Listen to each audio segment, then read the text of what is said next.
Mwana wavo akaitisa mwana wangu nhu akatizira mba kwavo uyu mwana akura apfeka tanbutu ndiri kumuchengeta mukunzwa mwana wangu akaratiswa panze namai avo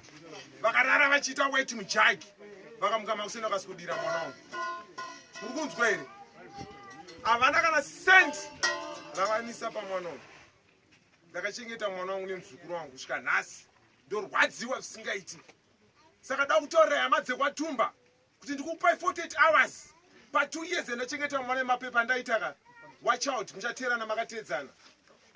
gare pasi muwirirane ndikupai 48 hours mukasawirirana neni hondo yachaisi kupera neni nenyaya yakaitwa namai ava vakandirwadza kusvika pekupedzesera baba munhu vaiziva takapara mhosva vanomhoresa asi amai ava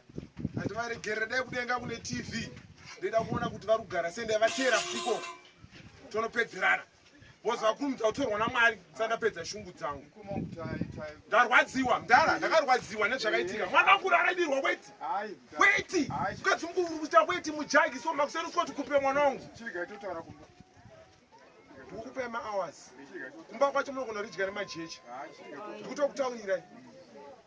pese pavakaita nyaya dzavo vanhu vese vamarana vakashambuka kuti maiwe mwana wamakwira miti handa kuita action vanhu vakutoshambuka baba vanotaura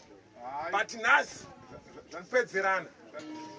kana pane vaenda vauya vasina kudya you are not eat anything unomwaya madhoti semadiriro akaitwa mwana wangu momweti